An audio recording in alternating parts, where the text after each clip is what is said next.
Hello, and welcome to a slightly later recorded than normal introduction to today's live. Uh, Running late because of, well, taking my car to the mechanics. MOT and service time. Right. Let's move that again because it's managed to slip across again. That's better. So, Operation Menace, the failed seizure of the car. Now, before we get started, and I have promised someone I will get better at this. If you like these videos, please do press the subscribe button down below and then click on the little bell. I am told it does amazing things for making sure you know when they happen. Right then. Operation Menace, the failed seizure of the car. The war so far. This is part one. And it's basically me giving an introduction to almost the whole sort of war going on. If I can get it to work.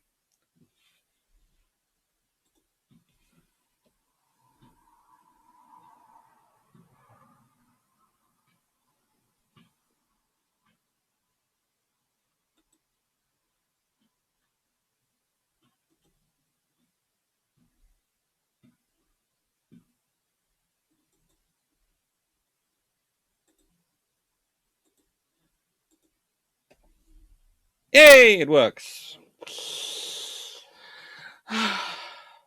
France has fallen.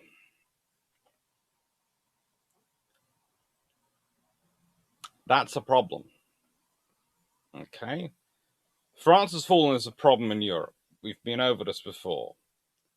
It's a problem because the channel is no longer this barred off space because you don't control both sides of it. It's a problem because the ally which was supposed to take care of most of the land fighting in Europe, whilst Britain dealt with the sea fighting and the maritime aspects, is now out of the conflict. And it's a problem because suddenly Britain isn't alone, but looks to be alone. How do I explain this? When I'm talking about presence capability of warships and how their image of them turning up matters, i.e., yes, you can send other ships which can belong to your coast guard or belong to your border force or this or that. But actually, it's only if they're a warship they have the full presence effect. Because whilst those other assets might be totally, perfectly applicable, in fact, far more applicable and far more appropriate for the scenario you're sending them for, they don't have the big gun on the front and the whirly-bird at the back, usually. And they just don't look like that. Although, again, our warships could look a lot better if they were painted properly, but that's a whole topic of another conversation. Bilge Pumps has been beautiful for causing those memes to appear in my Discord server. But leaving that to one side, that's the impact.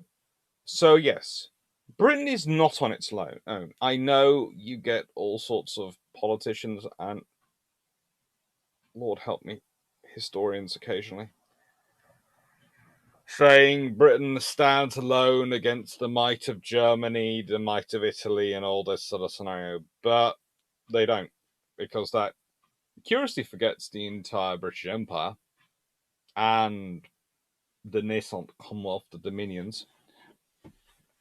It curiously forgets so much of our past. In fact, one of the most interesting people is it forgets Greece, which hasn't been invaded yet, but is definitely a proactive neutral. America is also a fairly proactive neutral at this point. You know, it's not alone.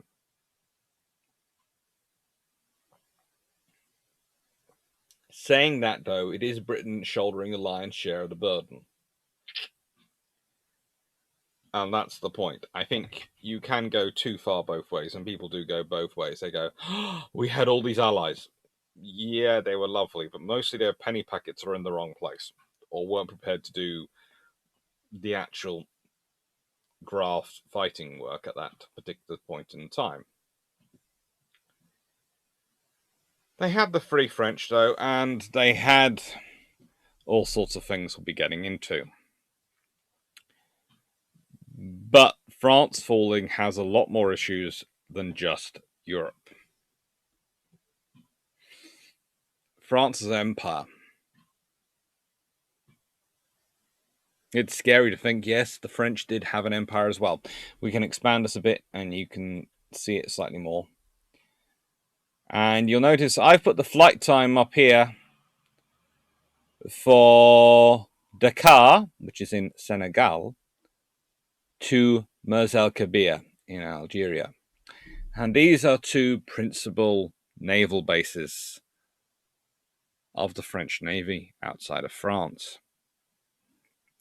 They have all sorts of facilities, all sorts of things, and all sorts of islands dotted around the world. This is a problem for Britain.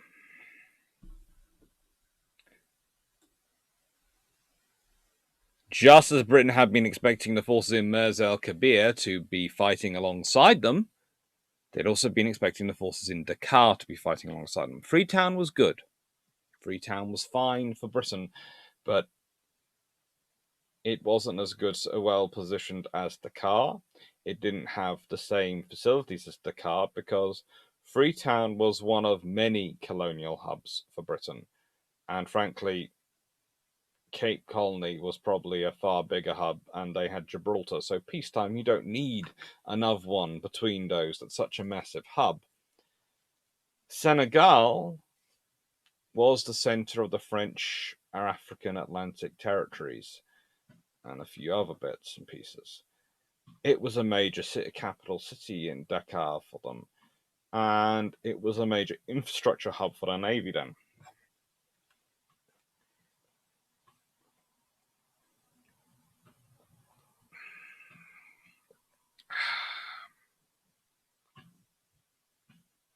Yes, I'm still getting over the fact that Britain had left the French with an actual empire. Possibly there was some paperwork administration issues or something. Britain, in all the massive empire Britain built, it obviously forgot there was some bits still controlled by France. Oh, it just never got around to taking them. So many places to conquer, so little time. Leaving that. Okay, right. So you had the Free French formed. Okay, so the Free French are weird when it comes to some of the free forces. De Gaulle is not a member of the French government. In fact, after he makes his announcement on the BBC, he's tried in absentia for pretty much desertion by Pétain's Vichy government. France has accepted a defeat officially. Their official government has accepted a defeat. It wasn't a government in place by German jackboots. It wasn't a government that was composed entirely of stooges. It was a government which was the French government.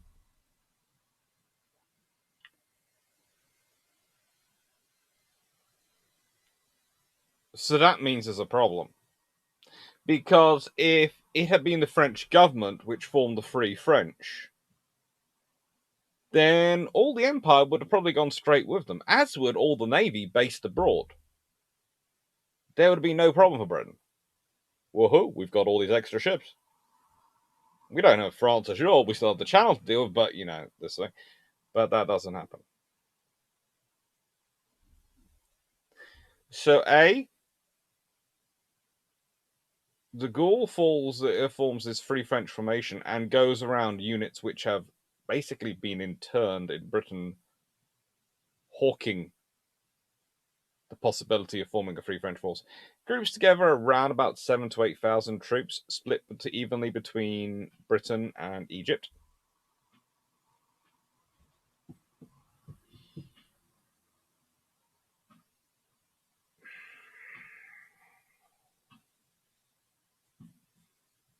Luckily, get some support from one governor, pretty much, and who manages to get some army officers to back him up in the area so he can take out the pro-Vichy armed forces.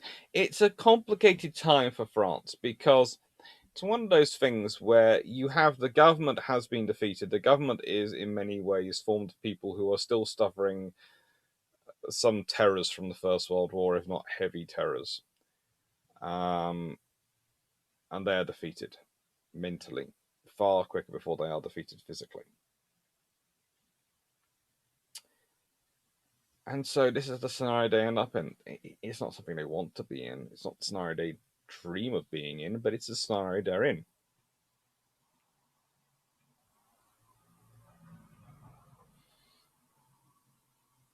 But so, they have a lot of elan and a lot of drive, and they want to do things, which causes problems. Really does cause problems. So, here's the part of which the Royal Navy starts to get involved and starts to get interested. Those are the Royal Navy commands on this part of the screen. And on this part of the screen are the French major bases. You'll notice something. There's Djibouti, which is annoying, but there are enough British air forces in the area that they can quickly deal with that. The rest are all the other side of Singapore. There's Martinique, which is in the Caribbean, which is a little issue, but there aren't many forces there, really, in the whole scheme of things. The British would like a whole lot of forces there. They've kept offering, well, Mirza Kabir, they were sort of trying to get them to go to Martinique, and I think they'd have preferred if the forces in Dakar had gone to Martinique. Basically, if they'd all been in Martinique, they'd have felt they were well away from German clutches. Anything else was rather too close for comfort.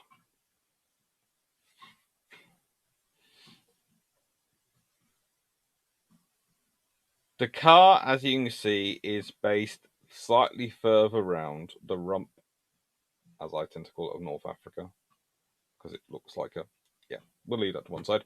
And it's just at a better position for actually covering the North Atlantic and the Central Atlantic. It's just that better positioned versus Freetown. And as I said, it's more developed. So losing that would be a blow. And it is a blow. What's more annoying is what starts organising in Dakar. Now, I would like to point out that those cruisers are part of Force Y, which are sent to reinforce Dakar.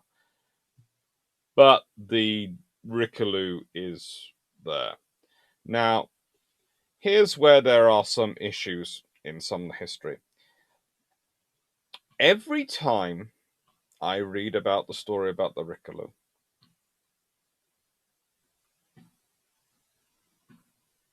I hear the thing, I've seen the line, and it was torpedoed by ancient aircraft, by swordfish. Okay. So, she is torpedoed in 1940. The Swordfish is an aircraft which enters service in roughly 1936, properly. Specified in 1933. If an aircraft is less than a decade old, it can't be an ancient. Okay, it just isn't. The Swordfish was not around from World War I, and it was a perfectly reasonable aircraft for the time.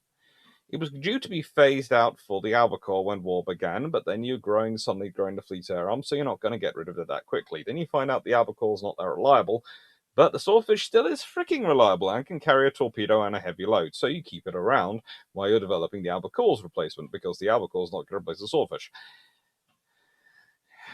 And it carries on. And the Swordfish is just too useful to stop. It's too practical, too versatile to stop being used in secondary roles throughout the war. But in 1940, it is by no means ancient, and also by no means out of a surprise it manages to get the targets it does. So, the Rickaloo isn't that much of a problem. She was incomplete even when she was put there.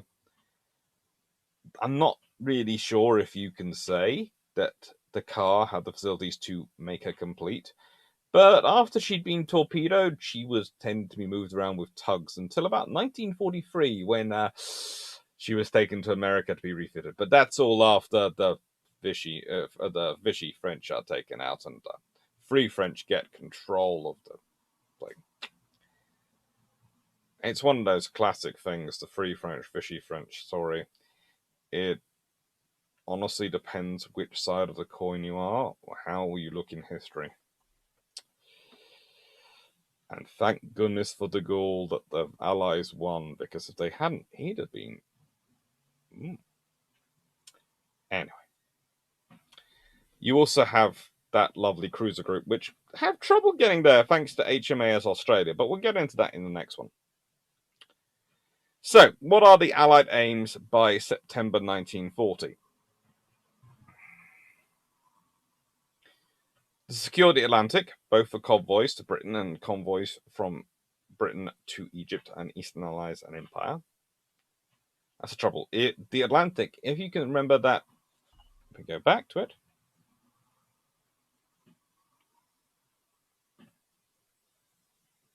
If you look at the car, you can clearly see its positioning is great for intercepting those all-important convoys which are going around Africa to Egypt.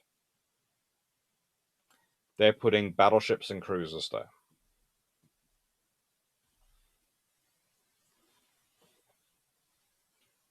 There are French submarines there. How long before a German submarine shows up? That's what's going through Britain's minds.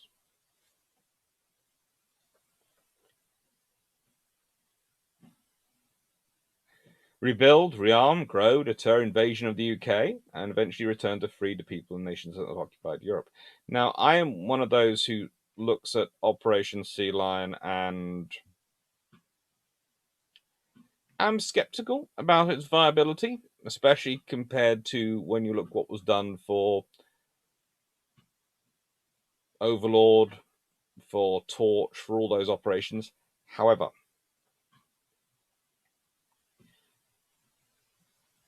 that's not to say A, the fear wasn't real, and B, not to say that the Germans still wouldn't have attempted it if they thought they had a chance.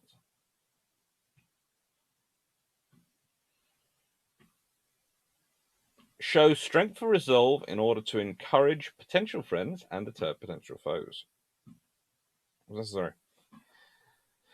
Britain couldn't go back to France anytime soon. They couldn't open up a second front in Europe anytime soon, which meant they needed to persevere and succeed in North Africa. But they also needed to start doing other operations to show they were going to take the fight to the enemy. They were going to get back control.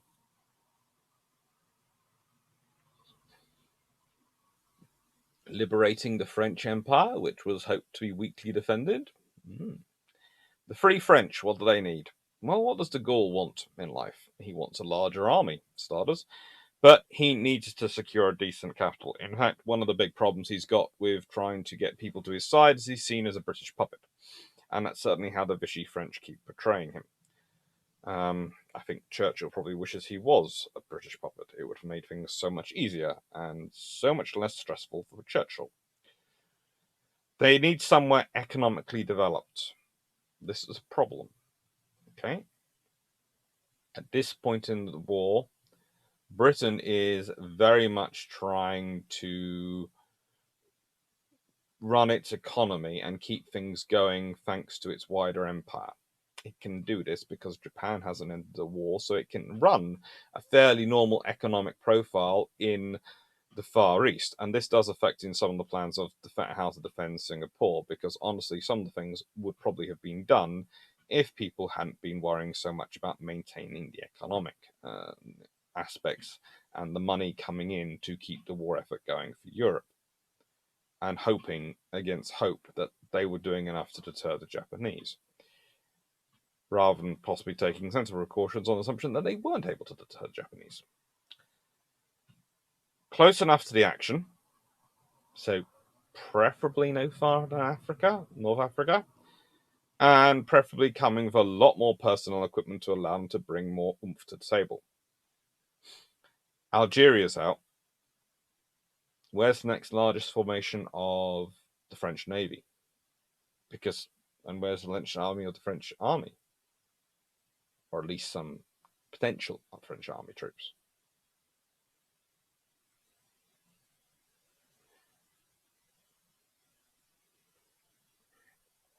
Show they are effective force and not just British puppets. They needed legitimacy. They needed to say they were free French operating from a free France. Really, they did need Algeria, but they weren't going to get that. Not before Operation Torch. The moment Operation Torch happens, that's where they set up. So, where else to find me? Twitter, at AC_Naval History, Patron, AC Naval History, and Global Maritime History. Now, on the Patron front. So, I have had some comments recently that whether I'm serious about doing all this, and why haven't I got any merchandise?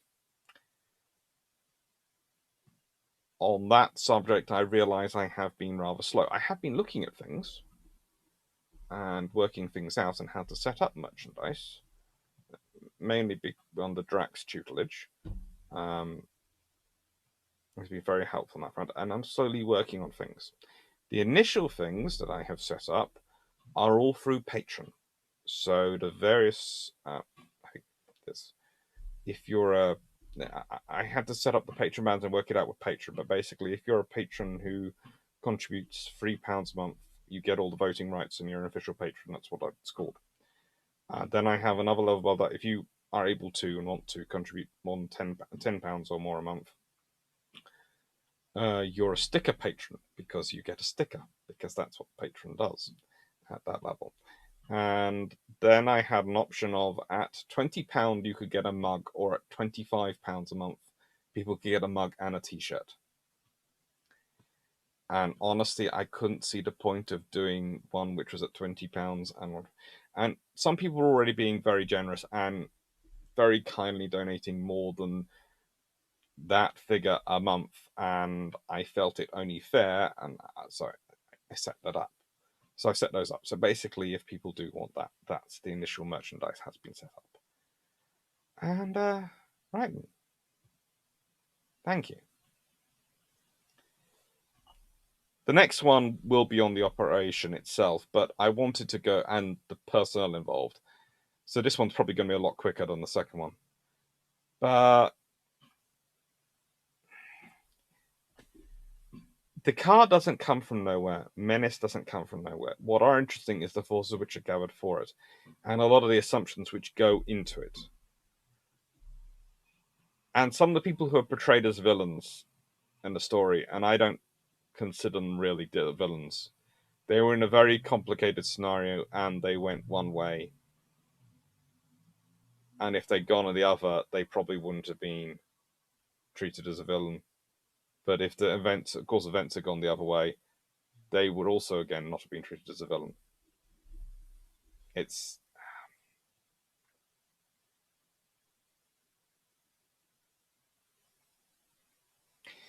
a very difficult decision, especially if you are a colonial official or an officer out a long way from France. You have to make a decision as to where your loyalties lie. With the official government of France, or I suppose with the spirit of France, which wouldn't be bowed. You have to make that decision. That's a tough decision for an officer of the forces to make, or a colonial official. I know. Thank you. Hope you enjoyed.